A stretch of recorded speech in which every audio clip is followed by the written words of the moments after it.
Por favor. Se tiver mais algum pastor, eu gostaria que viesse aqui na frente. Você também é pastor, rapaz. Está correndo por quê? Chegue aqui, por favor. Pastor Itamar, fique à vontade. Pastor Leandro. Temos mais algum que está escondido aí, que eu não conheço? Gente, o pastor Itamar de Vilhena está nos visitando, vai ser o nosso proletor da noite. Esse aqui, eu vou pedir que ele se apresente, que eu não conheço ainda. Pastor Nelson, da IBN lá de Cerejeiras, vim de Manaus, amém? Para estar junto aqui com os irmãos em Rondônia, aqui no Cone Sul. Amém. Pastor Maurício é o pastor da nossa casa. Eu não vou falar muito dele não, para ele não ficar muito inchado. Esse aqui é o pastor de Cabixi, eu esqueci o nome, vou passar o microfone para ele. Pastor Celino já esteve com nós aqui algumas vezes. Esse aqui é o pastor Márcio. O pastor Márcio, para quem não sabe, é irmão do pastor Maurício. Irmãos, sejam todos muito bem-vindos. O pastor Leandro também, eu vou dispensar a apresentação, que todos conhecem. E esse aqui, daqui a pouco, vocês vão conhecer mais de perto. Gente, por que eu chamei esses pastores aqui na frente? Eu queria convidar o Israel para fazer uma oração por eles, pois a gente sabe que a missão de um pastor é árdua. Tem dias de glória, tem dias de alegria, mas tem muitos dias de lutas, né? Tem gente que liga pedindo oração, é na hora do almoço, o irmão está ligando, pastor, me atende aí. Então a gente sabe que a vida deles não é fácil. Às vezes olhar, julgar, criticar, às vezes a gente também, né, elogia, tudo isso faz parte, mas a gente sabe que por trás de tudo isso, a obra do maligno, a vontade é destruir a vida de quem está no altar. A vida do maligno, a vontade dele é destruir quem está cuidando das ovelhas. Por isso eu convidei eles aqui e vou pedir para o Israel fazer uma oração para eles. Graças e paz mais uma vez, igreja. Eu vou pedir para você estender suas mãos para cá. E antes de você iniciar essa oração, a importância desse ato. Aqui na frente estão homens que nos direcionam diante de Deus. Eles são os sacerdotes das igrejas, são eles que abençoam nossas casas, que nos dão direção. E tanto a minha vida quanto a sua vida, via de regra, depende do nível deles com Deus. Nós não podemos ultrapassá-los, porque eles são os nossos líderes. Por isso nós devemos orar para que eles atinjam grandes alturas, porque quanto mais alto eles chegarem, quanto mais próximos de Deus eles estiverem, quanto mais unção eles tiverem, mais será derramado sobre nossas vidas. Por isso nós temos que orar por esses homens que estão à frente de igrejas, e eles são alvos de Satanás muitas vezes. E nós temos que entender que os projetos que Deus tem para a vida deles e os projetos que Deus tem para as nossas vidas estão conectados. Por isso, profira a palavra de bênçãos, palavra sobre a vida do teu pastor, palavra sobre a vida desses líderes, porque o nosso país, a nossa cidade, as nossas igrejas e as nossas casas dependem da bênção de Deus sobre a vida desses homens. Vamos orar? Papai, diante do teu altar, Senhor Jesus, estão homens consagrados, Pai, a Ti. Líderes, sacerdotes, Senhor Jesus, que têm sobre seus ombros grandes responsabilidades. A Tua palavra diz que uma alma vale pelo mundo inteiro, e eles têm muitas almas em suas mãos. Que haja, Pai, nesse tempo, uma unção sobrenatural. Que o Teu Espírito Santo esteja direcionando esses homens para os grandes projetos que o Senhor tem, Pai, para esse tempo, para a Tua igreja, para o Teu reino, Senhor. Conecte, Senhor Jesus amado, estes homens uns aos outros, com suas igrejas, com os propósitos que o Senhor tem, Pai. Esteja usando a eles, esteja dando uma visão espiritual, uma audição espiritual, uma direção, Senhor Jesus, que muitas vezes é ousada em Ti, é ousada no Teu Espírito, Pai. Que a Tua unção, Senhor Jesus, que a Tua luz venha refletir deles, Pai. Meu Deus, a Tua igreja direciona as mãos sobre a vida desses homens, que eles sejam, Senhor Jesus amado, usados por Ti, dentro de suas casas, Pai, dentro de suas igrejas, na cidade que o Senhor os plantou, Senhor, que eles sejam fontes de bênção do Senhor, ó Pai. Que a tua graça, Senhor Jesus, a tua misericórdia, o teu amor esteja sobre a vida deles, Pai. Nós declaramos isso nessa noite, em nome de Jesus. Amém. Oi. Eu gostaria também de chamar aqui os líderes de homens, que viessem aqui na frente, por favor. Eu não conheço, mas eu conversei com alguns por telefone, quando os convidei, né? Acho que esse aqui é o irmão lá de Cerejeiras. Eu acho que nós temos algum de Cabixi, por favor. Acho que nós temos alguns de Vilhena. Por favor, chegue para cá.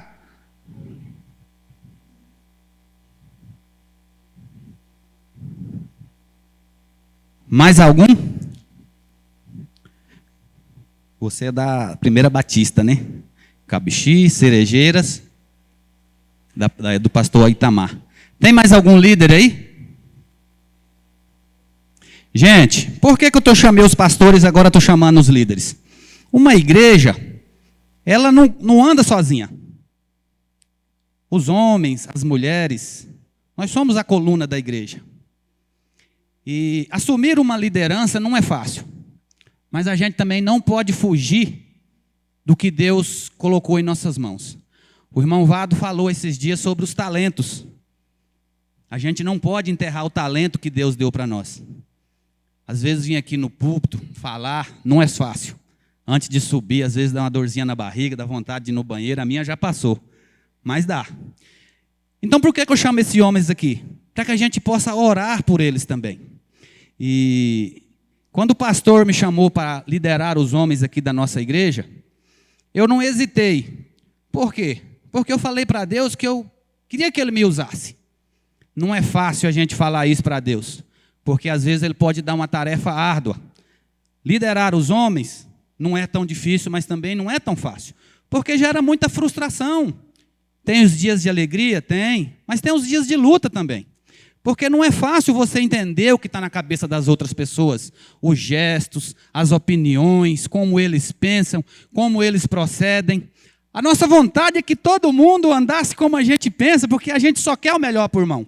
Mas infelizmente não é assim, né? Todo mundo é adulto, cada um pensa por si próprio, cada um encara o dia a dia de uma forma, cada um tem a sua maneira de servir, de ver a Deus, então não é fácil. Eu gostaria de chamar aqui o pastor Nelson. Por favor, pastor Nelson, ora aqui por nós, na verdade, que eu vou me incluir aqui para receber essa oração também. Glória a Deus. Que gesto lindo que nós vemos aqui nessa noite. É maravilhoso nós vermos tantos homens valorosos reunidos no mesmo lugar. Vamos estender as mãos aqui? Vamos abençoar. Nós somos a igreja que abençoa. Nossas mãos são levantadas para abençoar. Amém? Então você agora vai estar abençoando esses homens. Como bem disse o irmão, eles têm uma grande responsabilidade. Um trabalho muito grande pela frente. Não é fácil liderar homens. Não é. Mas o Senhor é quem direciona, é quem dá sabedoria, é quem dá graça. É quem derrama da sua unção, da ousadia e do seu poder. E nós vamos pedir que nessa noite o Senhor esteja fortalecendo esses líderes de homens. Amém? Ore comigo. Declare a bênção do Senhor sobre a vida deles. Pai querido, em nome de Jesus, nós queremos, Pai, interceder agora, levantando as nossas mãos na direção desses líderes de homens das nossas igrejas batistas nacionais. Senhor, nós reconhecemos, Pai, o trabalho que eles têm desenvolvido, que não é fácil, mas que eles têm dito sim para este chamado, para este trabalho, Senhor. E nós queremos, como igreja nesse lugar, abençoar a vida deles. Pedimos que a mão do Senhor esteja estendida sobre esses homens e no trabalho que eles têm desenvolvido, Pai, nas suas igrejas locais. Nós clamamos, Pai, que o Senhor dê sabedoria, que o Senhor derrame graça, unção, ousadia sobre a vida desses homens, para que eles, Senhor Deus, em tempos difíceis, eles continuem de pé, eles continuem firmes no Senhor, olhando para o autor e consumador da sua fé, olhando para Cristo, olhando para o nosso Redentor, que eles não venham, Senhor Deus, ser, Pai querido, levados pelo desânimo, eles não venham ser levados, Senhor Deus, pelos desapontamentos, mas que eles continuem firmados no propósito de servir, Senhor Jesus, com qualidade, servir, Senhor Deus, com amor, porque todo trabalho diante do Senhor não é em vão. E nós pedimos também, Pai, que o Senhor esteja guardando as suas famílias, livrando, Pai, cada lar dos teus servos, que nenhum mal, que nenhuma ação das trevas possa chegar na vida desses homens, mas que a mão do Senhor esteja guardando as suas famílias, guardando os seus trabalhos, guardando as suas casas, Pai. Assim, nessa noite, nós declaramos toda a sorte de bênçãos materiais e espirituais na vida desses homens. Senhor Deus, que seja com eles a tua mão, que seja com eles a tua direção, Pai, e que esse trabalho com os homens das nossas igrejas possa crescer e prosperar para a honra e para a glória do nome do Senhor. Assim nós oramos, assim nós concordamos aqui e também concordamos, cremos que está sendo concordado no céu, em nome de Jesus. Amém e amém. Aplauda ao Senhor, Ele é merecedor de toda a honra.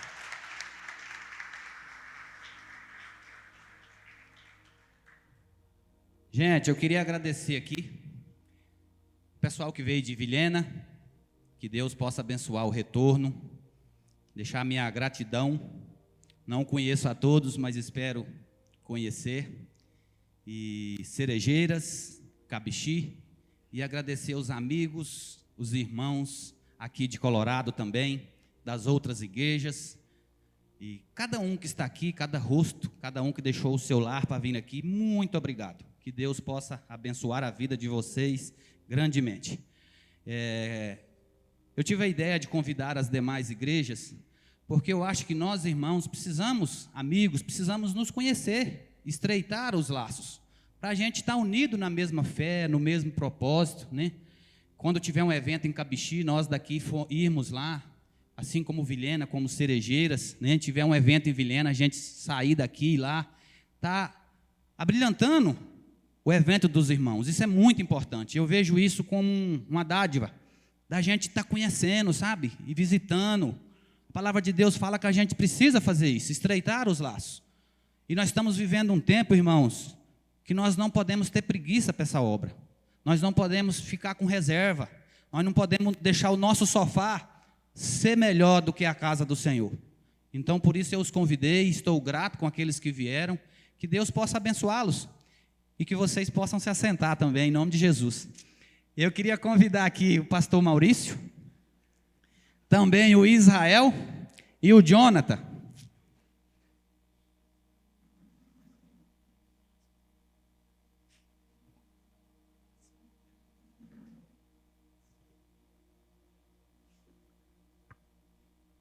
Eu acho que mais assim, não? Aqui,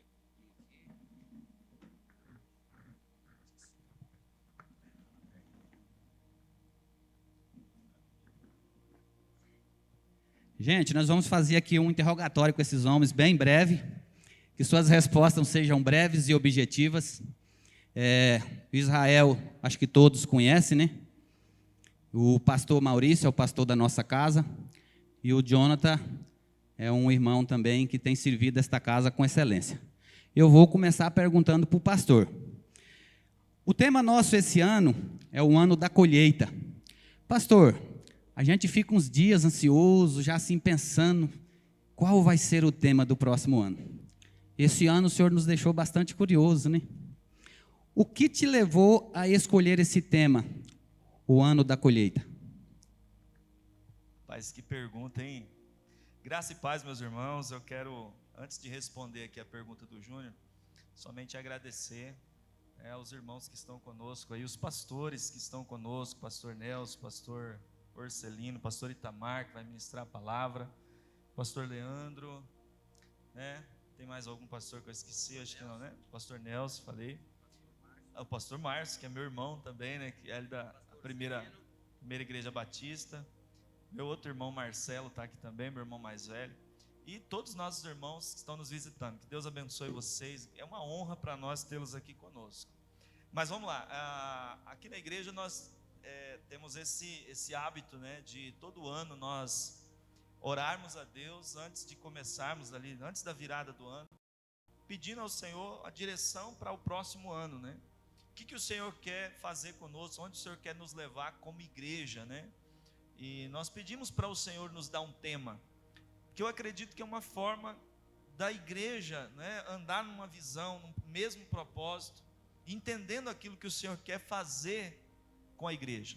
E nesse ano nós estivemos orando nesse propósito, e já perto ali do final do ano, na virada do ano ali, o Senhor começou a falar no meu coração, ministrar o meu coração, me direcionar sobre esse tema, colheita. E o ano passado tinha sido o ano da frutificação, né? O primeiro ano nosso aqui, foi o ano da maturidade, depois nós tivemos o ano da frutificação, e aí o Senhor começou a ministrar no meu coração sobre colheita, e aí eu comecei a orar ao Senhor, perguntando para o Senhor, mas em que sentido? Colheita em que sentido? E o Senhor começou a trazer ao meu coração a ideia de homens, não só homens, mas de pessoas que o Senhor gostaria nesse ano de colher no sentido de maturidade, de preparação, aquilo que o Jonathan falou no começo aqui, na abertura, estarmos preparados para viver aquilo que o Senhor tem para nós. Então o ano da colheita é esse ano onde onde o trabalho, né, ele se consuma. O trabalhador, ele no campo lá, ele se prepara, ele trabalha durante o ano todo, para que haja no final do ano uma colheita, para que haja no final da safra ali uma colheita, e a colheita é esse resultado, é um fruto maduro que está pronto para ser colhido, para cumprir o propósito dele. Então colheita nesse sentido seria nós estarmos prontos para vivermos o propósito que o Senhor tem para nós. Não sei se eu consegui responder a sua pergunta, Júnior. Estarmos preparados, esse aceleramento para vivermos o propósito, estarmos preparados para viver o propósito que o Senhor tem para a nossa vida, porque eu vejo que o tempo é chegado, o final, a consumação de todas as coisas se aproxima, e eu vejo que é esse tempo que o Senhor quer levantar homens preparados para viver esse propósito. Positivo, pastor. Pastor, o senhor está com 3 anos aqui na igreja, né? Fizemos 3 anos, essa semana passada. E eu nasci na Batista, passei um tempo na Quadrangular e estou há 1 ano e pouco aqui na Batista. E eu tenho visto assim, um crescimento extraordinário. E eu creio que vai crescer mais. E a minha pergunta, eu falo assim, como o senhor está vendo esse crescimento? E o que o senhor poderia nos dizer assim, desse crescimento e dessa proporção que nós estamos vivendo hoje, que está sendo maravilhosa? Como o senhor está vendo isso? E o que o senhor poderia nos dizer para que ela possa aumentar mais ainda? Esse crescimento, Júnior, para mim, assim, eu vejo com muito temor no coração, porque eu vejo que apesar de nós, o Senhor, Ele tem trazido assim um crescimento, e eu acredito que isso seja um tempo de Deus, e todas as igrejas, não só em Colorado, em Rondônia, no Brasil, no mundo, que entenderem que é chegado o tempo, que o Senhor está levantando, sabe, uma geração para viver intensamente o propósito de Deus. O tempo se aproxima, Jesus está, né, às portas para voltar, e a igreja entender que há pouco tempo e que precisa de ser feita uma grande colheita. Eu acredito que vai experimentar, vai viver esse crescimento. Então o crescimento é a bondade, é a graça de Deus, é aquilo que o Senhor deseja fazer. O que nós precisamos é só, eu brinco aqui, né, eu costumo dizer que nós só temos que não atrapalhar o Espírito Santo. O Espírito Santo, ele deseja o crescimento da igreja, ele quer que a igreja cresça. O que nós temos é que não atrapalhar o agir de Deus. Amém. Vamos, o senhor passa o microfone para o Jonathan. Jonathan, quanto tempo na igreja, Jonathan?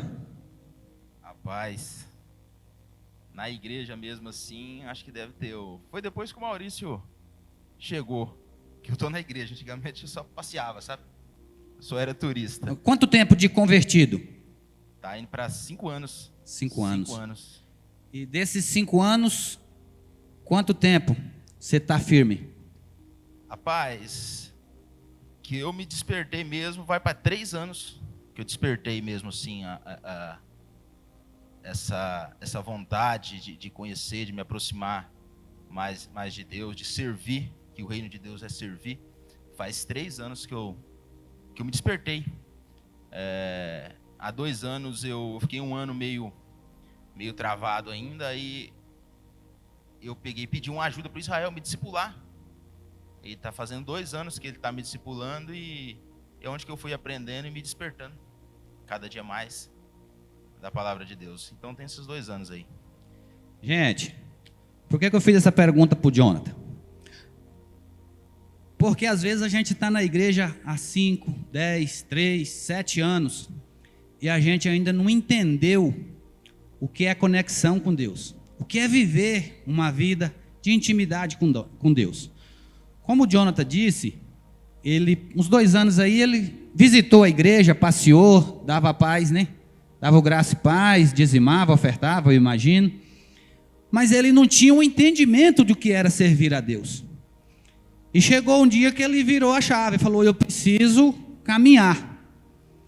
E aí eu quero que você fale para nós o que te despertou e quais foram as ferramentas que você usou para chegar onde você está hoje. Amém. Na verdade, como todos os homens, quase todos, né? O que me despertou foi a dor.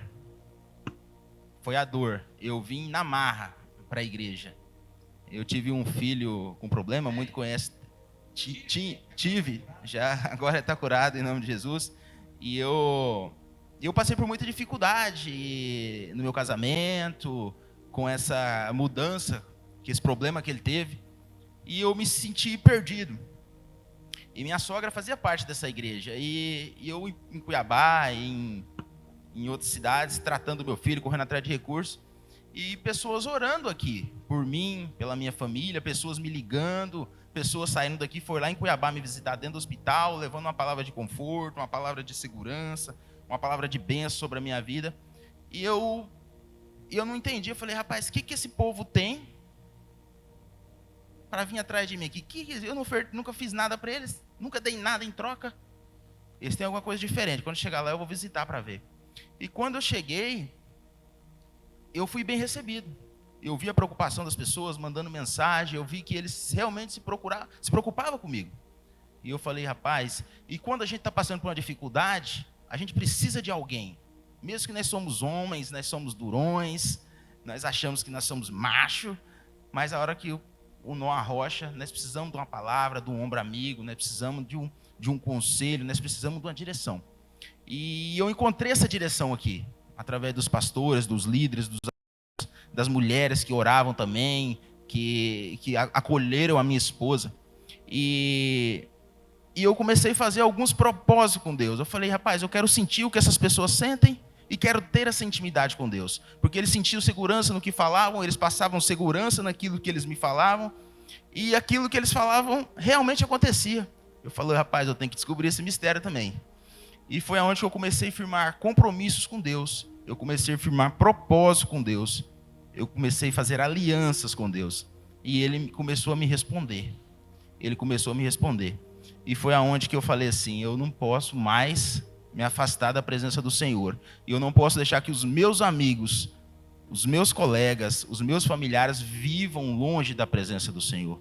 Que eles vivam perdidos. Esse trabalho é meu. Foi para isso que Deus me enviou. E eu entendi. Hoje, graças a Deus, nós temos um núcleo de homens, um núcleo de amigos que um se apoia no outro, um se escora no outro, um ajuda o outro. E eu resolvi fazer parte desse núcleo. E eu acho que é o papel de todo homem. É para isso que Deus nos enviou. Para sermos discípulos, para levar a palavra e acolher e servir, igual eu falei no começo, porque o reino de Deus é servir. Então foi isso que me despertou. Só completando. E aí você procurou Israel para te discipular. Fala só um pouquinho sobre isso. E aí eu vinha e o Israel às vezes pregava, ele dava uma palavra de oferta, e ele também foi um cara que sempre me acolheu, sempre me ajudou, sempre procurava saber como é que estava a nossa situação. E eu vi que ele tinha uma intimidade com Deus e tinha um conhecimento da palavra. E eu falei assim, eu preciso procurar alguém que me discipule, porque eu não queria estar aqui só no domingo, ou só numa quinta-feira numa célula. Eu queria mais, eu estava com sede, eu estava com fome. E eu precisava que alguém me discipulasse. E a minha vida era corrida, a vida do Israel é corrida. E quando eu pedi para ele, até deu um testemunho que eu não sabia, ele olhou para mim, ele não confiou em mim não. Ele falou, rapaz, esse é sem futuro. Esse é meio sem futuro. Aí ele comentou com a esposa e falou assim, o Jonathan quer que eu discipulo ele, só que eu não sei se vai virar, e eu vou marcar num dia bem difícil, vou marcar numa segunda-feira, às 14h, porque minha vida era corrida, eu plantava soja, eu mexia com confinamento, eu tinha máquina, eu fazia 1000 coisas. E aí ele falou assim, já vou colocar num dia difícil mesmo, que esse menino vai espirrar na primeira semana. Eu falei, vamos embora. Aí ele se enroscou comigo. Está indo para 2 anos, nós estamos até hoje agarrados lá, agora aumentamos nosso grupo, estamos em 7, e está sendo benção pura. Então esse discipulado me ajudou muito, eu sou muito grato pela vida dele, pela vida da família dele, que tem nos acolhido, que tem nos incentivado a estar inserido na palavra e no meio dessa igreja. É isso aí. Por que eu perguntei isso para o Jonathan? O Jonathan, hoje, eu posso dizer que ele tem sido uma referência para nós, de uma pessoa que tem buscado, de uma pessoa que tem se dedicado. E eu quero dizer para você, irmão, amigo, homem que está aqui hoje, se tem alguma dificuldade, peça ajuda. Se tem falta de conhecimento, busque em quem tem. Tira tempo para a obra. É árdua, não é fácil. A gente às vezes largar os afazeres, largar os compromissos, né? E eu vejo que muita gente tem colocado os compromissos, o dinheiro, a vontade de ganhar dinheiro, a vontade de muitas coisas na frente da vontade de realmente servir Deus verdadeiramente. E hoje eu vejo isso no Jonathan. Ele tem sido um exemplo para muita gente, para uma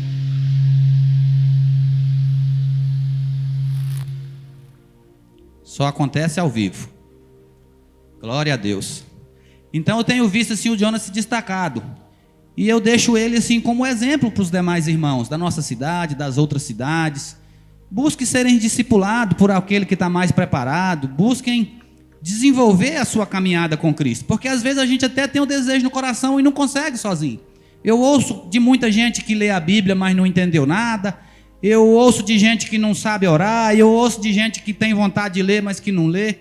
Então a minha dica é que vocês dediquem. Procure aquele amigo mais próximo. Reúna num sábado, durante a semana. Hoje o Israel está fazendo um discipulado. E de um agregado, hoje ele está com 7.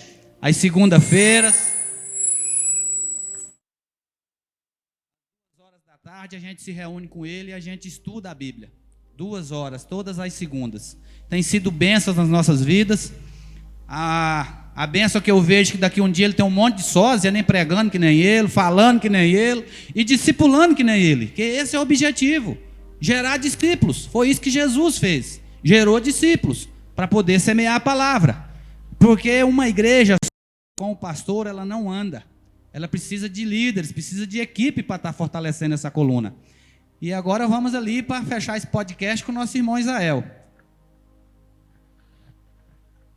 Eu acho que todos vocês já o conhecem, né? Aqueles que não conhecem, eu vou pedir para ele se apresentar primeiro, antes de eu fazer a pergunta. Apresenta. O Israel, quem vem na igreja, conhece ele daqui do púlpito, de receber. E aquele que não vem, conhece ele da delegacia.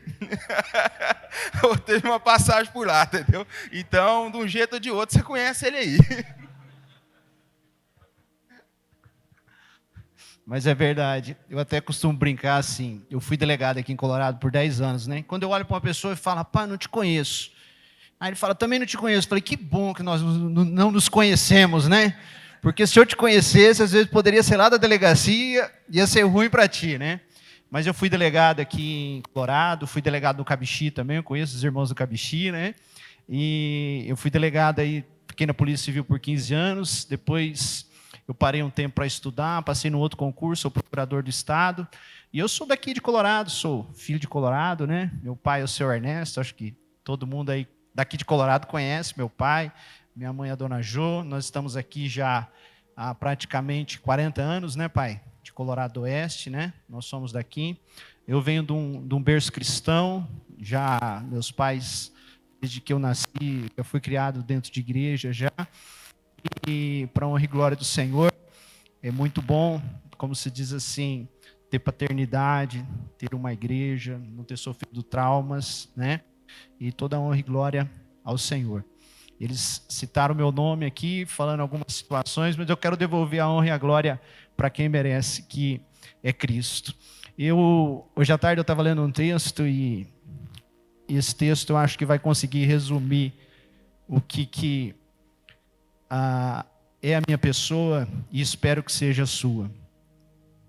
Hoje eu li aqui um texto a respeito da oferta, e Moisés fez um pedido para o povo. Ele pediu uma oferta alçada para construir o tabernáculo. E dentro do tabernáculo há diversos elementos. E um dos elementos é o castiçal. É uma lamparina, né? Uma lamparina. Quem é mais antigo aí, tem os cabelos brancos aí, vai lembrar do que é uma lamparina. Hoje as luzes são de LED, né? Mas quem é mais antigo sabe o que é uma lamparina. E nós somos o pavio de estopa. O que é o pavio? O pavio é só aquela cordinha de estopa, né? É a cordinha de estopa. E o que o pavio faz? Ele só conduz o azeite para chama. Se você colocar fogo numa lamparina e ela não tiver azeite, o que vai acontecer? Vai virar uma fumaceira, o pavio vai acender um pouquinho e vai apagar. Vai virar aquele monte de fumaça da casa e pouca luz ou nenhuma luz. Agora, quando a lamparina tem azeite, tem unção, o pavio faz o quê? Ele conduz o azeite até a luz. E é isso que eu vejo, irmãos. Nós somos pavio de estopa. Sem a unção do Espírito, sem a presença do Espírito, nós não fazemos nada. Então toda a honra e glória, eu falo assim, quem que convenceu o Jonathan? Quem despertou para parar na segunda-feira? Foi eu. Eu fiz, foi o contrário. Foi assim, será que ele vai mesmo? Mas o Espírito Santo que tocou no coração, que o chamou e que o despertou. Então eu falo toda a honra e glória a quem? Ao Espírito Santo de Deus. A gente, como diz o pastor, a gente às vezes só faz atrapalhar. Mas a gente é só o elemento que liga o azeite à luz. Mas a luz vem de Cristo e o azeite vem do Espírito Santo. Então muitas vezes a gente olha para nós mesmos e diz, eu falo isso de mim, que eu falo assim, Senhor, como o Senhor pode me usar, mesmo sendo assim? Como o Senhor pode me usar? Mas o Senhor também quer usar a você. Se Ele pode usar a minha vida, que sou cheio de falhas, quem dirá você? Agora, o que você precisa? Do azeite e da luz.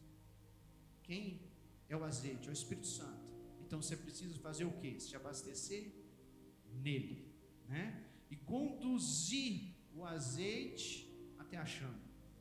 E aí a gente só fica ali no meio, como o quê? Como um pavio de estopa. E sem azeite a gente não é nada. Eu queria fazer uma pergunta para você, direcionada a sacerdócio. Pois sabemos que você tem uma família, sabemos não, né? Com certeza você tem uma família abençoada, você é um excelente esposo.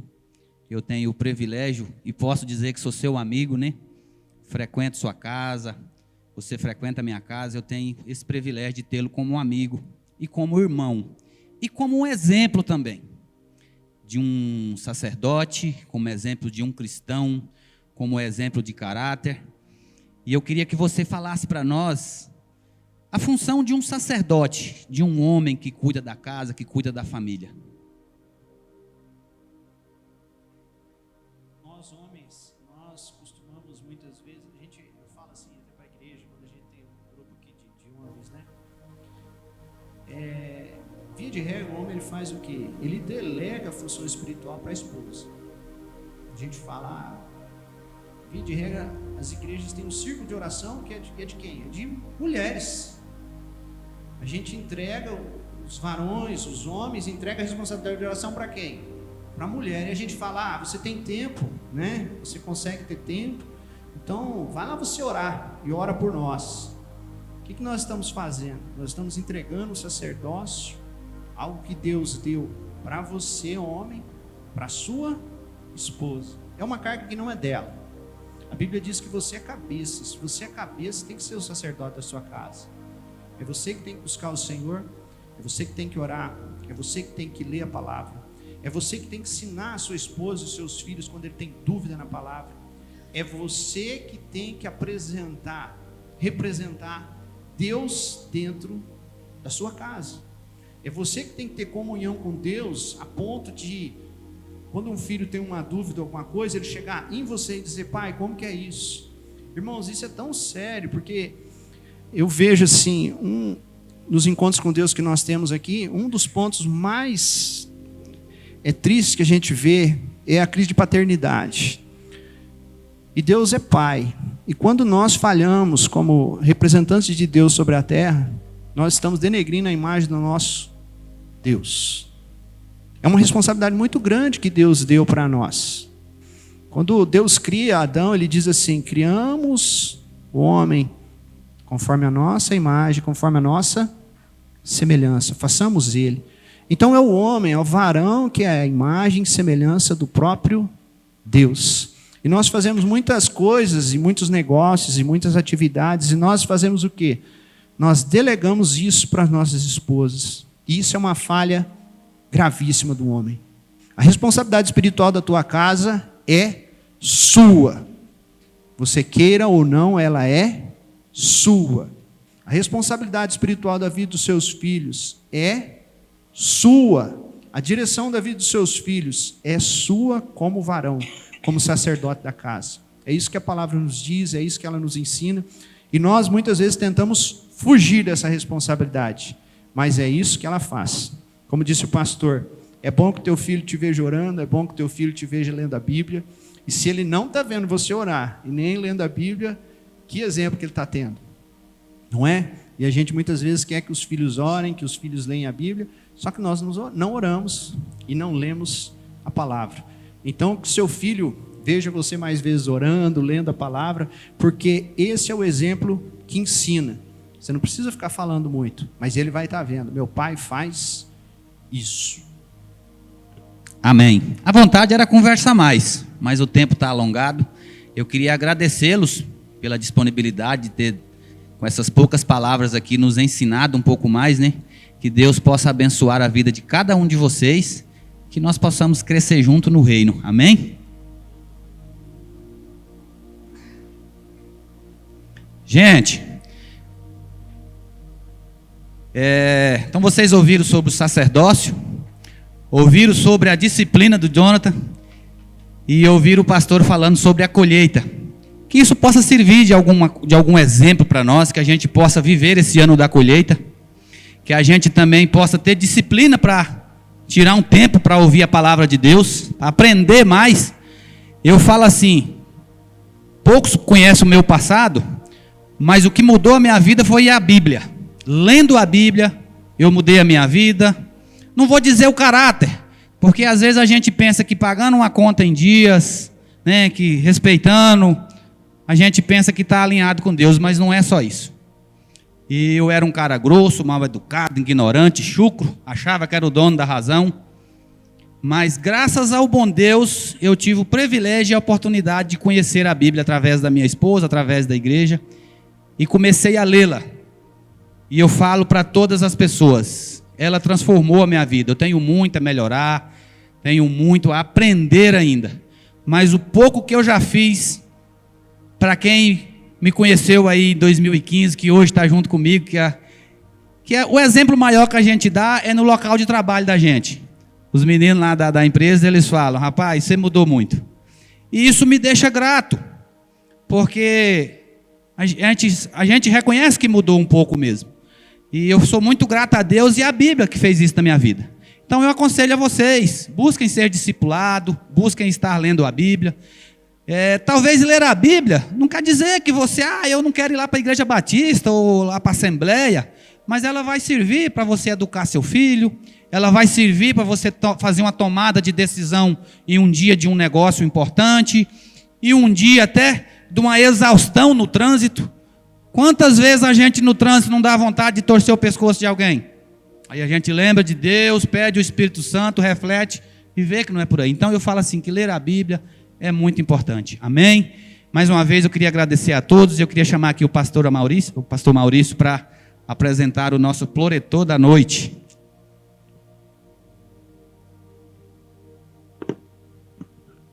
Amém, meus irmãos. Graças a Deus. Eu queria chamar aqui o pastor Itamar para nós orarmos por ele, e ele estará trazendo a palavra ao nosso coração hoje. Ele que vai ser o canal que Deus irá usar para falar conosco. Pastor Itamar é pastor da IBN Orleans, ali em Vilhena, e também é o presidente da nossa ordem, da Ormiban Sul, da Ordem dos Pastores Batistas, dos Ministros Batistas Nacionais, aqui da região sul do estado de Rondônia. Ele vai poder se apresentar melhor, mas eu queria que você estendesse suas mãos e orasse aqui. E fora isso também um homem de Deus, um homem que Deus tem usado para esse tempo, para liderar, tem trazido palavras direcionadas ao nosso coração. E eu creio que hoje não vai ser diferente. Deus preparou essa noite para falar conosco. Estende as suas mãos para cá. Pai, nós queremos te louvar pela vida do pastor Itamar, Pai, pelo Senhor ter conduzido ele até aqui em paz e segurança. Te agradecemos, ó Pai, por tudo que o Senhor tem feito, porque o Senhor tem levantado ele nesta geração. E nós pedimos que o Senhor use ele, Pai, poderosamente, e fale, Senhor, não aquilo que nós queremos ouvir, mas aquilo que nós precisamos ouvir do Senhor nessa noite. Fale conosco, Senhor, em nome de Jesus. Quantos podem dizer amém? A terra se encherá do conhecimento da glória do Senhor, como as águas cobrem o mar. Esse é o nosso desejo, que esse conhecimento de Deus alcance o maior número de homens e mulheres na terra. Amém? Que a graça e a paz do nosso Senhor Jesus Cristo seja com todos. Amém? Podemos assentar, eu vou pedir para você abrir a sua Bíblia, no Evangelho de João, no capítulo 4. É uma alegria estar aqui com os irmãos, rever os irmãos ali de Vilhena, da Primeira Batista Nacional, os irmãos de Cerejeiras ali.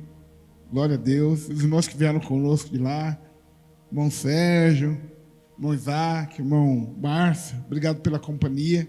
Deus possa abençoar a vida de vocês. Nós vamos meditar nesse texto. Espero que o texto que eu separei não atrapalhe o tema do pastor para o ano. Bom, o irmão Júnior me fez convite para nós estarmos aqui e me passou o tema. Eu encontrei um texto para nós conversarmos sobre o assunto, João, Evangelho de João, capítulo 4.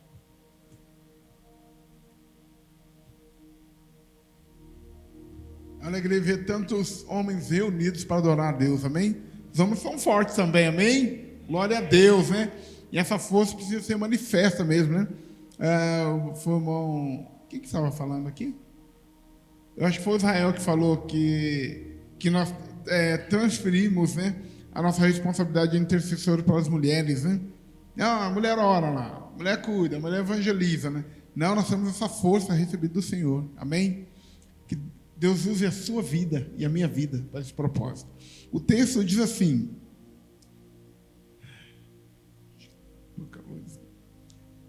não dizeis que ainda há 4 meses até a ceifa? Eu vos digo, erguei os vossos olhos e vede, os campos já estão brancos para a ceifa. Amém? Te bendizemos, Pai querido, te louvamos por essa reunião de homens santos que se reúnem para glorificar o teu nome, para te adorar, para a comunhão, para a edificação. Ó Deus, que a tua palavra possa falar-nos ao coração e que o teu Espírito possa aplicar na necessidade e ao coração de cada um dos teus filhos. Nós te oramos em nome de Jesus. Amém e amém.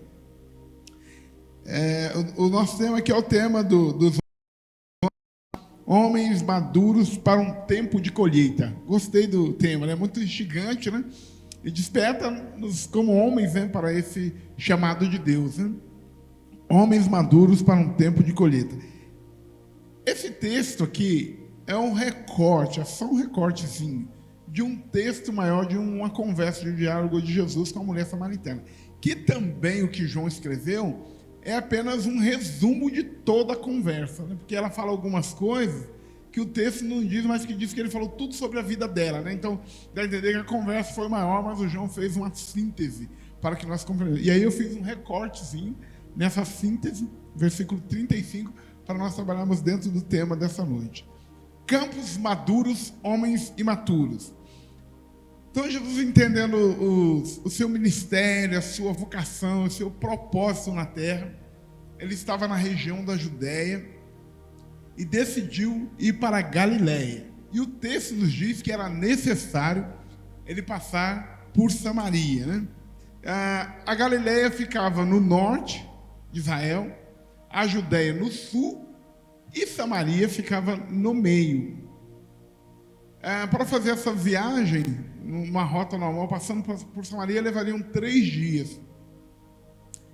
É como se nós estivéssemos aqui, você quisesse ir a Porto Velho. Porto Velho na ponta, Colorado aqui e Cacoal no meio. E aí, na verdade, nós vamos encontrar uma dificuldade nessa viagem de Jesus, dos judeus passando por Samaria. Porque os judeus e os samaritanos, eles tinham uma rixa, eles tinham uma desavença antiga, que aconteceu 800 anos antes de Cristo, quando Israel foi dominado pelos assírios, levado para o cativeiro assírio, e os que restaram em Samaria foram misturados com povos gentios e pagãos, fizeram uma mistura de raças, então eles ficaram esse tempo distantes. E Samaria havia também construído um templo no Monte Gerizim para rivalizar com o templo lá de Jerusalém, quando houve a divisão do reino.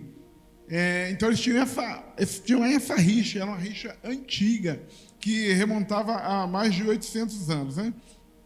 Então, assim, para fazer essa viagem até Samaria, direto 3 dias.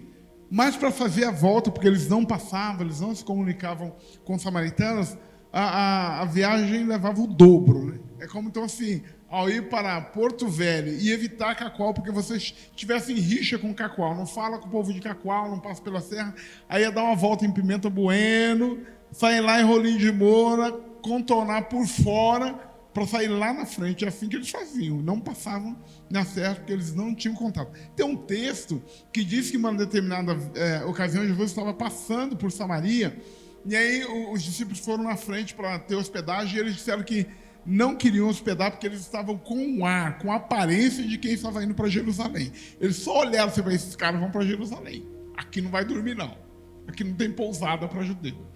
Então, assim, para você ver como que essa rivalidade, na verdade, era grande. Então, essa rivalidade não cessou até no tempo de Jesus, né? Assim, isso era tão sério que os judeus xingavam os samaritanos de cachorro. E os rabinos, os mestres, eles tinham uma oração que eles faziam todo dia. Deus, te agradeço por não me ter criado samaritano, cachorro e nem mulher. Eles agradeciam isso todos os dias, porque Deus não tinha deixado eles nascer naquela terra daquele povo que eles consideravam pagão. E aí, então, o João diz que era necessário Jesus passar por Samaria. Era necessário por quê? Se eles não tinham esse contato e essa comunhão. Era necessário porque tinha uma mulher ali que precisava ser salva. Era necessário porque ali existia um povoado, uma vila, uma cidade que precisava ser salva. Por isso, era necessário Jesus passar ali por Samaria. Então, também era necessário porque os campos estavam brancos para a colheita. Então, veja o que Jesus fez. Só Jesus para fazer isso. Ele misturou judeus com samaritanos em um único culto. E ele faz essas coisas. O Paulo em Efésios diz que ele, tendo derrubado a barreira da separação, né, de judeus e gentios, ele fez um povo, que é a igreja. E a barreira da separação é que no templo tinha um espaço para os gentios. Estava escrito que era para os gentios. Jesus, ao morrer na cruz, ele derrubou essa parede de separação e juntou judeus e gentios e formou a sua igreja. Então ele reúne aqui inimigos históricos em um culto. Essa é a coisa do nosso Salvador mesmo, Senhor Jesus Cristo, né? Então, diz o texto que enquanto os discípulos foram à cidade comprar alimentos, Jesus esperou lá no poço, que eles foram na cidade de Sicar. Então ele esperou no poço, que era um poço de Jacó, e aí chegou a mulher samaritana para tirar a água. E esse poço estava a mais de 1 quilômetro de Sicar. E em Sicar tinha água. Por que essa mulher estava tirando água ali? Porque existia alguma suspeita a respeito da vida delas. Eu penso que as mulheres não queriam muito ela perto, porque ela já estava no 6º marido. E aí Jesus parou ali, porque ele tinha um encontro marcado para aquele dia. E quando a mulher chegou, ele começou a conversar com ela. Falou, me dá um pouco de água para beber. Falou, como você fala comigo, sendo eu mulher e samaritana? Então Jesus travou um diálogo com aquela mulher e apresentou para ela o reino de Deus, a verdadeira fonte de água viva. Então ele levou essa conversa, que levou essa mulher numa experiência, né? Então a mulher, ela entendeu a mensagem de Jesus, entendeu quem era Jesus. O texto vai dizer que ela deixou o seu cântaro e voltou para a vila, voltou para a cidade. Então os discípulos chegaram voltando da cidade, os 12 que foram os 12 que voltaram com os alimentos e chegaram, diz o texto que eles ficaram admirados que Jesus estivesse conversando com a mulher. Mas diz que nenhum deles perguntou, o que o senhor quer? Porque o João estava lá no meio, né? Então ele que escreveu. Porque a pergunta estava ali, latente, nos corações. Ninguém perguntou, o que o senhor quer com essa mulher? Por que está conversando com ela? Ninguém perguntou, mas tinha vontade, né? E aí eles estavam ali com Jesus. Jesus vai passar então a fazer uma conversa, um discurso sobre a colheita, né? Os campos estão brancos para a colheita. Então, quando a mulher foi embora, Jesus começou a conversar com os discípulos e ele usou um ditado que eles usavam ali. Vocês não dizem que daqui a 4 meses haverá colheita? Eu lhes digo, abram os olhos e vejam os campos que estão brancos para a ceifa.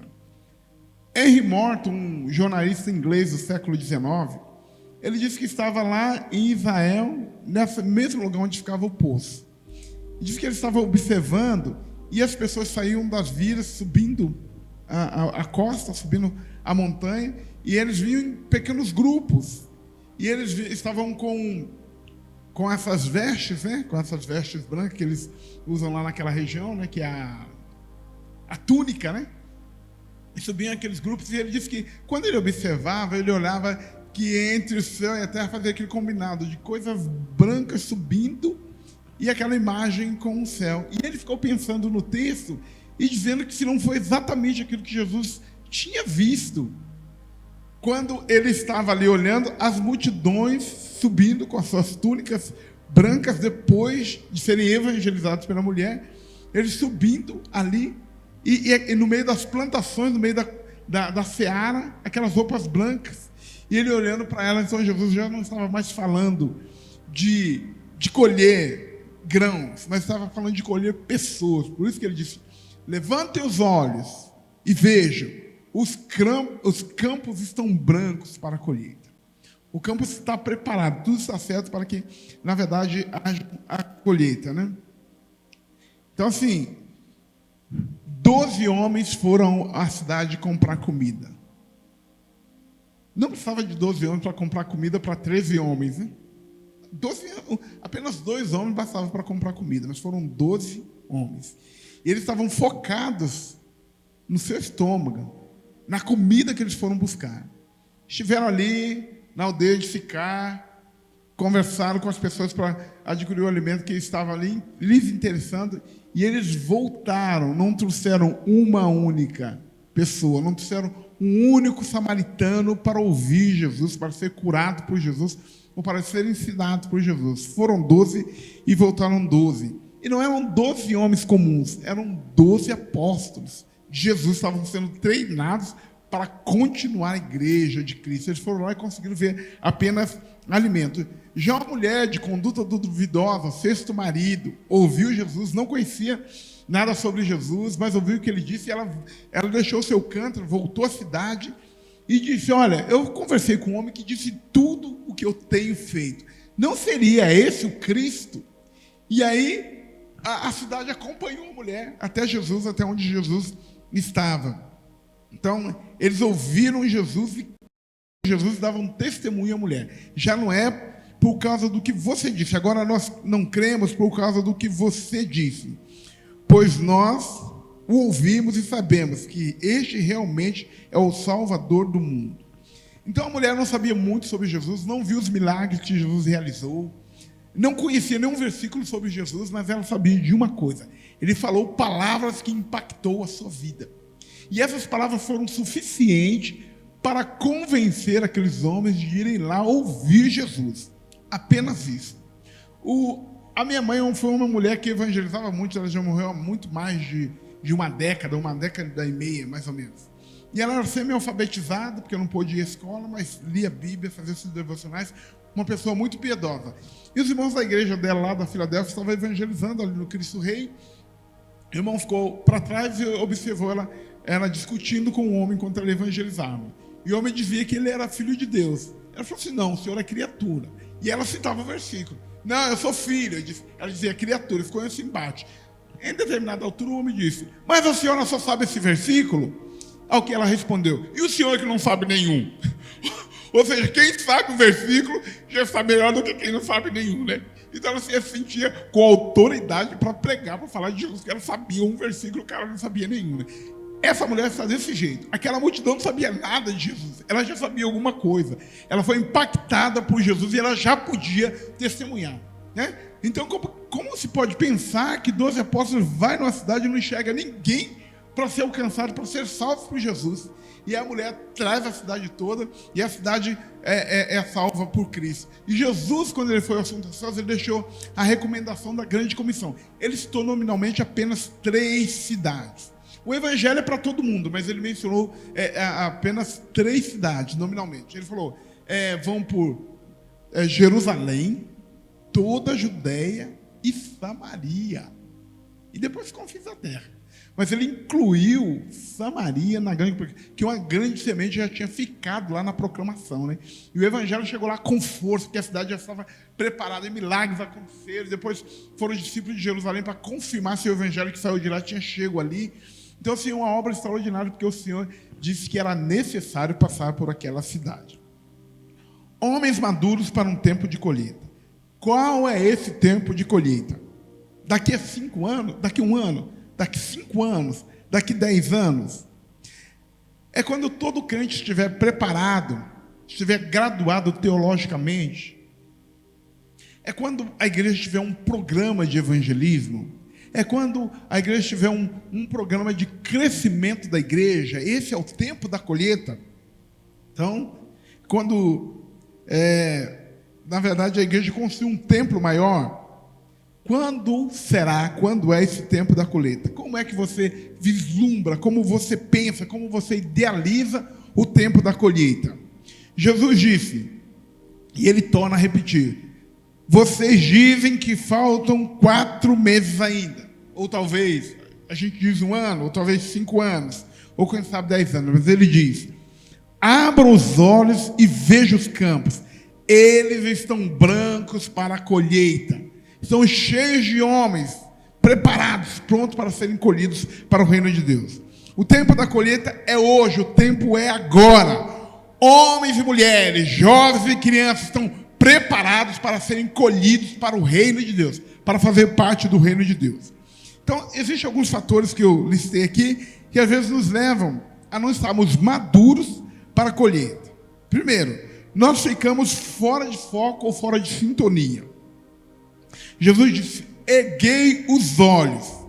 Então, nós focamos os nossos olhos em tudo, menos na nossa missão como discípulos. Nós focamos no nosso trabalho, na nossa graduação, na nossa formação, no nosso passeio com a família, em casar, aí focamos os olhos em tudo, menos na missão que o Senhor deixou para cada discípulo. Aqueles 12 homens foram à cidade, focaram a comida, os olhos estavam direcionados para o seu estômago, cabeça baixa, focado para o estômago. Não discerniram a missão, não viram pessoas pecadoras, carentes da glória de Deus, viram apenas comida. Estavam focados no seu objeto, no seu objetivo de vida, apenas a comida, e não viram as pessoas. Então não precisaria de 12 homens. 2 homens comprariam comida e 10 homens evangelizariam e levariam aquelas pessoas para Jesus. Mas eles estavam focados no estômago. Então, assim, para nós mostrarmos maturidade para uma colheita, os nossos olhos precisam estar levantados. Nós precisamos levantar os nossos olhos. Nós precisamos perceber as pessoas que estão ao nosso redor, ter sensibilidade espiritual, perceber a necessidade dos pecadores que estão à nossa volta. Nós precisamos, na verdade, ouvir o clamor dos pecadores. E aí, aqui vai para nós uma pergunta. Na sua vizinhança não tem pecadores? Na sua escola, na sua faculdade, no seu trabalho, não tem pecadores que precisam da misericórdia, do perdão de Deus, da graça de Deus? Essas pessoas não são almas preciosas para Deus como você é. Essas pessoas não precisam ir para o céu como eu e você vamos. Então, desse mesmo jeito que nós vamos para o reino de Deus, as pessoas precisam. Ontem à noite, nós estávamos andando no nosso bairro, no Orleans. Nós fomos deixar uma irmã depois de um discipulado, eu e minha esposa. Eu passei e vi que o bairro Orleans está completo, né? Parece que construíram todos os terrenos. Olha que maravilha, construíram todos os terrenos. E aí, de repente, bateu dentro de mim e falei assim, meu Deus, é um desafio para a nossa igreja, para evangelizar essas pessoas. Dessa casa, aí eu falei com a minha esposa, eu estava pensando isso. Mas nós já fizemos isso. Nós já havíamos esquecido que em janeiro nós estávamos no bairro todinho, nas casas, de casa em casa, entregando Bíblias, falando do amor de Deus, convidando as pessoas para o evangelho, semeando, porque os campos estão brancos para a colheita. Essa é a nossa missão quanto igreja. Segundo, não vemos os campos. Depois de Jesus dizer, ergam os olhos, ele disse, vejam os campos. Então, isso vai denotar uma sensibilidade para com o pecador. A famosa frase que se usa hoje, né? Empatia, né? Então, nós precisamos levantar os nossos olhos e ter empatia com os pecadores, ver que essas pessoas também são pecadores que carecem da graça de Deus. Eu assisti há muito tempo atrás um filme chamado Cor Púrpura, um longa-metragem. E a filha de um pastor havia se desviado e cantava nos bordéis. E ela estava na cidade naquele dia, estava no bar, lá no bordel, cantando. E aí eles ouviram uma música na igreja. As pessoas cantando a música, e ela conhecia, todo o pessoal do bar conhecia, devia ser tudo desviado, né? E aí eles começaram, saíram do bar, foram todos para a igreja, cantando aquela canção que estava cantando lá dentro. E chegaram, formaram um coro com a igreja e começaram a cantar. O pai dela olhou e ficou, o pastor da igreja, que prega para pecadores, que quer salvar a vida, olhou e ficou perplexo da filha dele estar ali, porque eles tinham as relações cortadas há muito tempo. E ainda ela parou no corredor e disse para o pai dela, os pecadores também têm alma. Os pecadores também têm alma. Eu nunca chorei em filme nenhum. Foi como uma explosão dentro de mim. Cara, eu irrompi em lágrimas, chorando no filme. Não foi por causa do filme, foi por causa da palavra que me veio à mente que as pessoas que estão na volta, que são os pecadores também têm alma, os pecadores também precisam de Deus, os campos estão brancos para a colheita e nós temos que ir lá, amém, irmãos? Nós não temos que focar na nossa necessidade, no nosso estômago, nós temos que ir onde estão os pecadores, manifestar a glória de Deus, fazer a colheita, trazer a mensagem do Evangelho, porque os pecadores também têm alma e precisam da graça de Deus, da salvação em Jesus Cristo, nosso Senhor. Então nós precisamos de discernimento espiritual, sensibilidade espiritual, para enxergar a necessidade dos pecadores. Todos esses que estão à nossa volta, que precisam dessa graça de Deus. Vede o campo. É o campo que está perto de mim, é o campo que está perto de você. Nós nem precisamos ir tão longe, nós não precisamos ir na África, na Europa, na América para pregar. Tem um pecador do lado de você. Os campos estão brancos à sua volta. à minha volta, só nós levantarmos a cabeça e abrir os olhos, enxergarmos as pessoas que estão à nossa volta precisando dessa graça de Deus. É impossível a um cristão ignorar um pecador. Eles são muitos e vivem mal. Eles vivem mal espiritualmente. Precisam de luz, do Evangelho de Cristo e da graça de Deus. Nós somos os ceifeiros. E em nome do Senhor vamos fazer a colheita para a glória de Deus. Amém. O terceiro, já estão brancos para a ceifa. Então pensar que o campo não está pronto, que não é o momento do pecador, é um dos fatores que nos atrapalham na colheita e nos tornam imaturos para isso. Com toda a resistência que existe ao Evangelho, oposição a Cristo, os campos sempre estarão brancos para a colheita. Os homens sempre estarão prontos, estarão com a necessidade de receber o Evangelho da graça de Deus. Por quê? Eles só têm esse tempo, eles só têm essa vida. Portanto, esse é o momento de nós fazermos a colheita. Amém? Não existe um outro tempo para o pecador. O tempo do pecador é hoje. A palavra diz em Hebreus: se hoje ouvirdes a voz do Espírito, não endureçais os vossos corações. A nossa missão não é para amanhã, a nossa missão é para agora, no tempo presente, quando eu e vocês estamos aqui, quando os pecadores estão à nossa volta. Esse é o tempo deles. Então esse é o tempo, não é daqui 4 meses, não é daqui 1 ano, nem 10 anos. O tempo é agora, disse Jesus. É só levantar os olhos, erguer a cabeça, levantar os olhos, ver os campos brancos para a colheita, e nós vamos fazer o nosso trabalho. O quarto e o último é preconceitos àqueles que nós temos que levar o Evangelho. Os discípulos de Jesus tinham um preconceito racial incrustado dentro deles, inseparável e terrível, que não permitiam eles nem passar na terra de samaritanos. Foram capazes de ir lá e provavelmente ver pessoas, além de carentes do Evangelho, da graça de Cristo, ver pessoas enfermas, e eles sabiam que Jesus curava. Certamente devia ter algum cego por ali, algum aleijado. Podia falar: não, nós sabemos de alguém que cura, vamos te levar lá. Ninguém se moveu por causa da rixa, por causa do preconceito de raça que existia entre eles, né? Então, assim, eles chamavam de impuros, de cachorro, seja lá qual o adjetivo que eles queriam usar para os seus inimigos samaritanos. Isso impediam eles de levar o Evangelho da graça. Nós também temos os nossos preconceitos e fazemos os nossos recortes evangelísticos. Nós temos.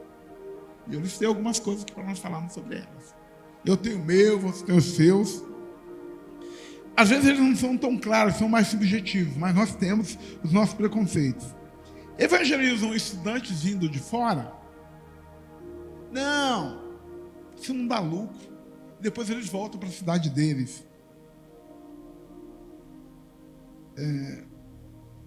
Tá. E o pobre? Não. Pobre não. Nós não evangelizamos pobres. E os não alfabetizados? É muito difícil ter lugar para ele na nossa comunidade.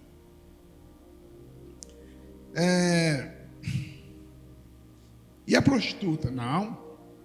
LGBT? Não. De jeito nenhum. Indígenas, pardos, negros? Não. Uma cultura muito diferente, né? E o fazendeiro do agro?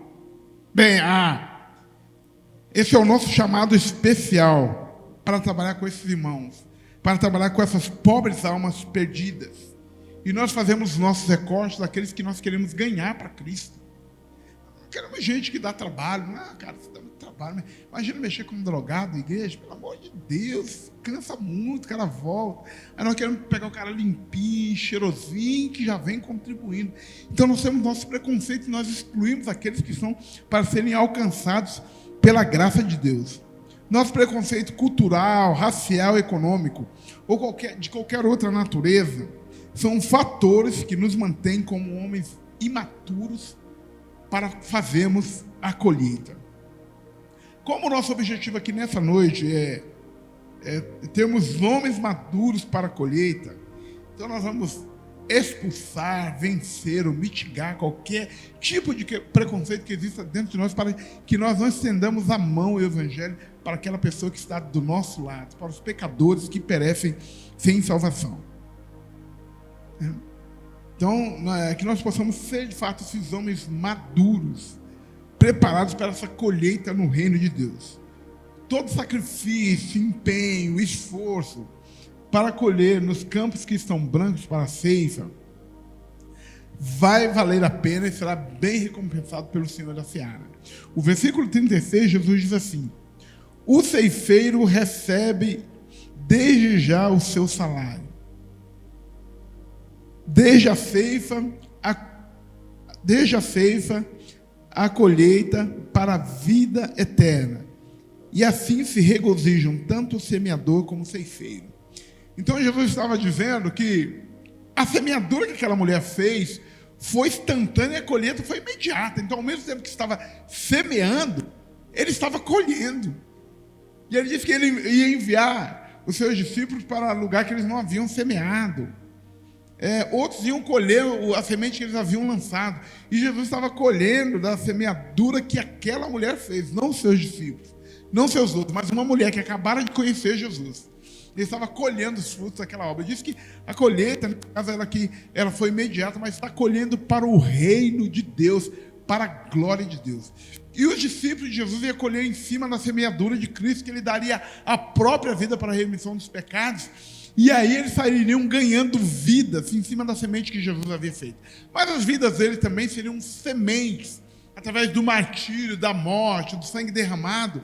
E estariam semeando para que outras pessoas pudessem colher que eles estavam semeando com a vida deles. Eles continuariam falando mesmo depois da sua morte. Então, a grande verdade que o Senhor diz que no final haverá o galardão, se recebe o salário. O salário da semeadura, da colheita no reino de Deus, é a alegria, o regozijo de ver uma pessoa salva e transformada pelo poder do Evangelho. Amém? Foi maravilhoso o testemunho que o irmão Júnior fez a pergunta aqui, né? O Júnior fez a pergunta para o irmão que fala do podcast, da condição que ele vivia espiritualmente. De repente, seus olhos foram abertos, né? A vida é transformada, fez discipulado sozinho, e agora já tem... Olha a alegria que é ver as pessoas respondendo à proclamação do Evangelho. A Bíblia diz, Jesus disse que a festa no céu quando o pecador se arrepende, então nosso coração se regozija. Isso já é o salário de quem semeia, de quem está colhendo. E o Senhor está chamando homens nessa noite, homens maduros, para que possam fazer a colheita do Senhor. Amém? Os campos estão brancos do seu lado, na sua cidade, aqui em Colorado, em Cabexi, em Cerejeiras, em Vilhena. Os campos estão brancos, são pessoas que estão vindo, carentes, necessitadas da glória de Deus, estão no momento de entregar suas vidas a Cristo, passando por crise, por medo, por angústias, e o Evangelho chega dando resposta ao seu sofrimento. Esse é o momento da colheita. Está tudo branquinho, tudo que você vê branquinho não são plantações, são pessoas preparadas para receber a mensagem do Evangelho. E eu e você precisamos levar essa mensagem, responder ao amor de Deus a essas vidas que estão perdidas. Amém? Essa semana eu tive um sonho muito curioso. A nossa igreja comprou 3 terrenos na região, lá próximo de onde está a igreja, para construir um novo templo. E eu estava na rua, segundo o meu sonho, ainda não estava construído. Eu tinha uma construção ali, mas não era nossa. Eu estava na rua e, de repente, aquela multidão de pessoas descendo. Era jovem de escola, mulheres, aquelas pessoas passando por mim. Eu falei, meu Deus, nós precisamos fazer alguma coisa para comunicar o Evangelho a essas pessoas. Eu até pensei, no meu sonho, fazer um painel de LED luminoso escrito: Deus te ama, Cristo te salva. Olha essa ideia. Olha. Cara, pelo amor de Deus, isso é o clamor do Espírito para nós. As vidas estão vindo como cardumes, como uma grande seara preparada para ser colhida. E nós somos esses homens maduros que vamos sair e proclamar esse Evangelho e colher essas almas perdidas. Amém, irmãos? Amém? Quero convidar você a colocar-se de pé. Nós vamos orar ao Senhor para que nós possamos quebrar toda a resistência, todos os obstáculos que nos impedem de fazermos a proclamação e de colhermos o Evangelho e de colhermos as vidas que estão perecendo. São vidas preciosas que estão prontas para serem colhidas por nosso povo de Deus. Amém? Vou pedir para que você feche seus olhos e nós vamos falar com o Senhor nesse momento. Aleluia! Louvado seja o nome do Senhor para sempre. Mete o dedo aí. Aleluia. Abra o seu coração. Fale com o Senhor. Apresente-se diante de Deus como um ceifeiro. Seja como aquela mulher samaritana. Não seja como os 12 que focaram apenas no alimento, não. Seja como aquela mulher que focaram na necessidade que as outras pessoas tinham igual a ela. De receber a graça de Deus, de receber o evangelho da salvação. Ora, o Senhor, apresente o seu parente que não conhece o Senhor, o seu vizinho, o seu colega de trabalho, as pessoas com quem você estuda ou a quem você dá aula, em nome do Senhor Jesus. Apresente essas vidas diante do Senhor. Que o Espírito de Deus possa trazer sensibilidade aos nossos corações, quebrantar os nossos corações para que nós possamos comunicar essa mensagem. Ó Deus Todo-Poderoso, nós choramos no nome de Jesus Cristo. Ó Deus, aqui estão homens maduros, prontos para a colheita. No nome do Senhor Jesus Cristo, que teu Espírito venha sobre nós, um Espírito de quebrantamento e de graça, e que a terra possa se encher do conhecimento da glória do Senhor, como as águas cobrem o mar. Que nós possamos levar essa mensagem do Evangelho, ó Deus, em todos os lugares que nós estivermos, por onde nós passarmos, que nós possamos focar na necessidade dos pecadores, ó Deus, que nós possamos focar nos campos que estão brancos para a colheita, para que essa mensagem do Senhor seja levada, para que essas vidas sejam colhidas, trazidas para o teu reino eterno, para que tenham os seus pecados perdoados e venham assim anos de refrigério da glória de Deus. No nome de Jesus Cristo, usa os teus filhos, usa essa igreja. Ó Deus, usa esses homens que estão neste lugar para a proclamação e para a colheita dessa mensagem. Ó Deus, daquelas pessoas que estão prontas para serem colhidas, para fazerem parte do teu reino. Use as nossas vidas como luz, como instrumento para manifestar a tua glória. Ó Deus, para trazer essas pessoas das trevas para a tua maravilhosa luz. No nome do Senhor, que o Espírito do Senhor possa impactar as nossas vidas pelo poder da tua palavra, que nós possamos enxergar e ouvir o Senhor Jesus dizendo: vocês dizem que faltam 4 meses ou 1 ano para a ceifa, mas eu digo, levante os olhos, abra os olhos e veja os campos, eles estão brancos para a colheita.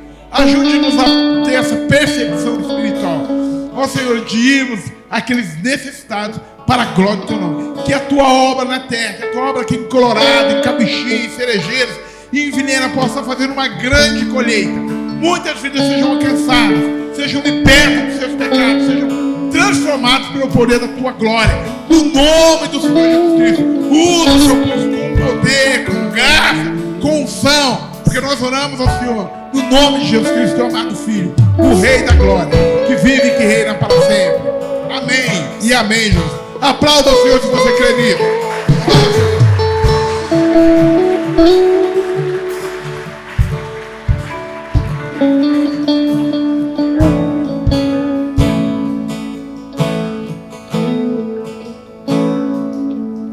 Jesus, Vamos adorar o Senhor, querido, com os olhos ainda fechados. posso ouvir a tua voz. Continue adorando ao Senhor. Quando eu escutar, Que essa palavra possa entrar no teu todo coração. coração, Que essa palavra possa obedecerei. frutificar na sua vida.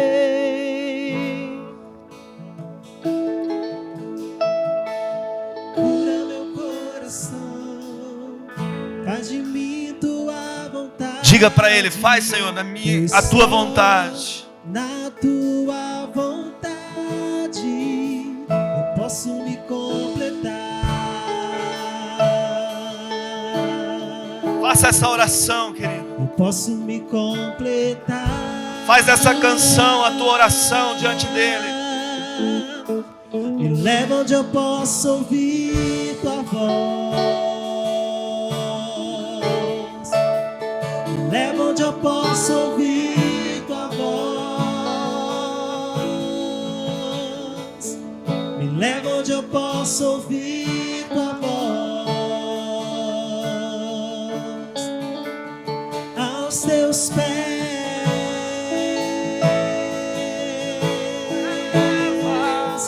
Me leva onde eu posso ouvir tua voz. Você pode declarar isso, querido. Faça dessa canção a tua oração, o teu clamor. Diga para Ele: eu quero estar nesse lugar, Pai. Me leva onde eu posso ouvir tua voz. Eu quero estar nesse lugar onde eu posso ouvir a tua voz. Aos teus pés. quero viver uma vida aos teus pés. Meu Jesus, me leva pra perto de ti, me leva onde eu posso ouvir a tua voz. Mas quando eu escutar, de todo o coração te obedecerei. Nós queremos obedecer, Pai. Cura meu coração, cura meu coração, faz de mim tua vontade, pois só na tua vontade Eu posso me completar.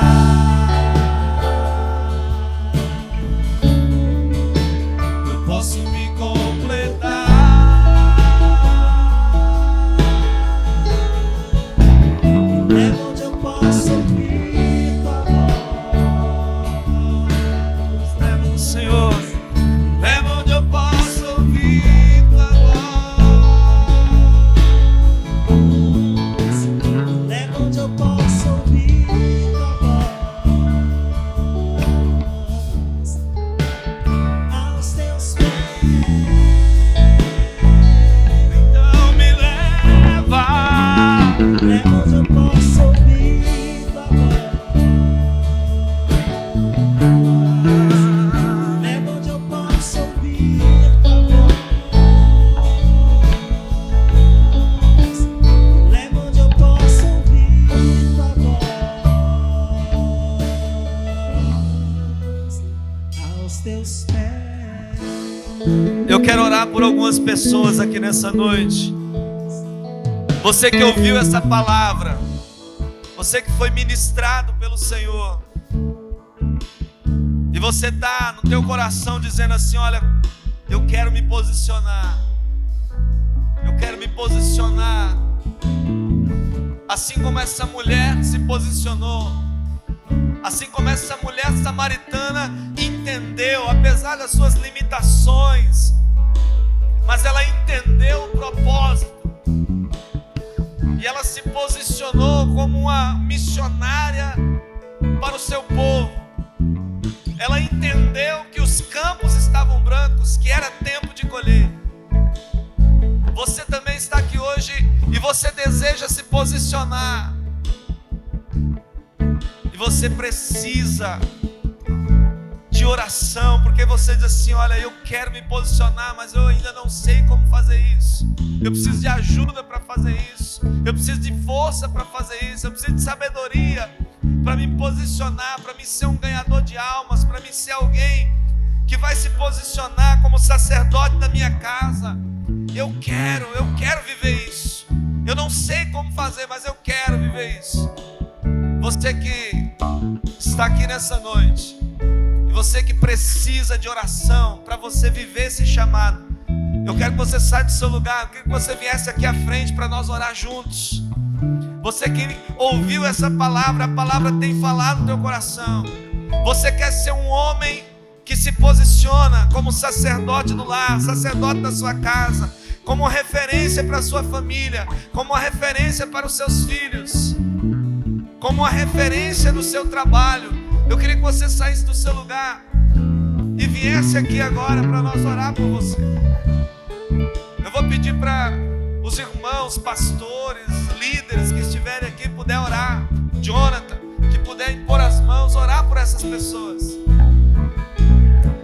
Assim como um dia o Jonathan, ele se posicionou, ele entendeu o chamado de Deus para a vida dele. Quem sabe você aqui nessa noite também queira se posicionar e viver isso, e viver o que ele está vivendo, o que outros homens aqui estão vivendo. O tempo é chegado, o tempo é agora. Quem sabe você diz assim: ah, eu quero viver o propósito para a minha vida. Daqui a alguns anos eu quero viver, eu quero fazer algo legal para Deus daqui a alguns anos. E o Senhor está falando: é agora. O Senhor está falando para você: o tempo é agora. O tempo da colheita é hoje. Nós queremos orar com você. Nós queremos orar com você nessa noite. Sai do seu lugar e vem aqui à frente. Você que está dizendo e pensando assim: olha, eu quero viver tudo o que Deus tem para mim agora, tudo o que Deus tem para mim hoje. Eu sei que não é fácil, eu sei que não vai ser fácil. Eu vou ter que fazer escolhas na minha vida, eu vou ter que tomar decisões na minha vida, eu vou ter que me posicionar. Mas o Espírito Santo de Deus é aquele que capacita. Ele quer te capacitar, Ele quer te dar graça, te dar força nessa noite. Dê o primeiro passo, dê o primeiro passo. Se posicione e diga: eu quero viver esse chamado, eu quero viver esse chamado. Ainda há lugar, o Senhor está te chamando, o Senhor está te convidando. Senhor, nós oramos por essas pessoas que estão aqui, Pai, que reconhecem que nada podem fazer se não for a Tua graça, se não for a Tua presença, se não for o Teu Espírito Santo. Senhor, capacita cada um dos Teus filhos para viver esse propósito. Capacita cada um deles para viver o Teu chamado, Senhor. Que eles entendam o propósito, Senhor, hoje, agora, para a vida deles. Que eles sejam despertados pelo Senhor cada vez mais.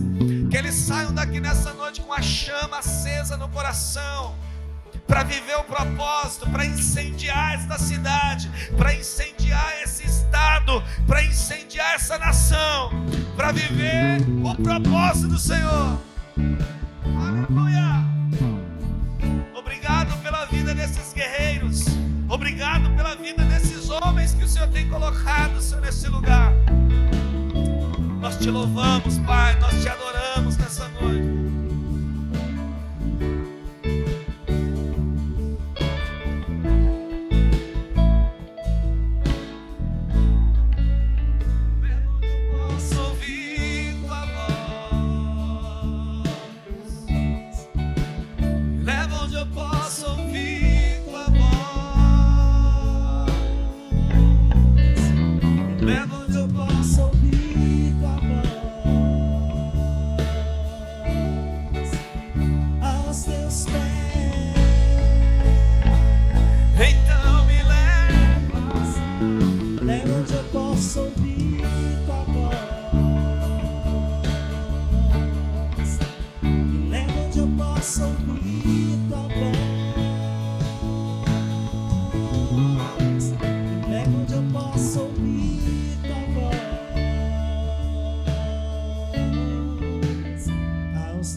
Você pode aplaudir ao nome do Senhor Jesus nessa noite com alegria. Glória a Deus.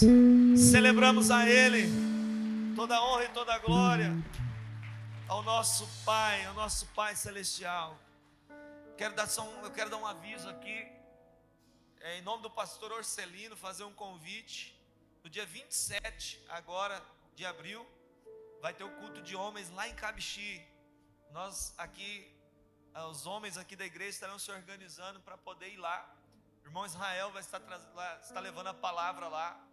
Então você daqui de Colorado que deseja ir, já vai se organizando aí. Procure aí o Júnior, o Israel. Nós vamos se organizar aqui, os carros mesmos aí, um dá carona para o outro, para a gente ir lá em Cabixi no dia 27 às 19h30 lá, culto de homens. Vai ser bênção demais. O pastor Orcelino pediu para convidar todos os irmãos em nome de Jesus. Mais uma vez eu quero agradecer a presença de todos os nossos irmãos, Vilhena, Cerejeiras, Cabixi, e os irmãos aqui de Colorado que estão nos visitando também, e os nossos irmãos da casa também. Que Deus abençoe todos em nome de Jesus. E ninguém sai sem participar da nossa comunhão. Cadê o Júnior? Cadê o Júnior? Está ali? Você quer falar mais alguma coisa aqui, Júnior? Podemos encerrar? Só temos agora um tempo de comunhão, tem um lanche ali atrás para todos. Queremos que ninguém saia sem participar dessa mesa de comunhão que nós preparamos. Os homens, o Ministério de Homens aqui de Colorado, prepararam para os irmãos com muito carinho, tá? De todo o coração. Então não sai, vamos ter esse momento de comunhão, vai ser uma bênção em nome de Jesus. Estende a sua mão assim, ó, que a graça do nosso Senhor Jesus Cristo, o amor de Deus, a comunhão, a consolação do Espírito Santo seja com a sua vida hoje e sempre. Quem recebe, diga amém. Aplauda ao Senhor mais uma vez. Deus abençoe em nome de Jesus.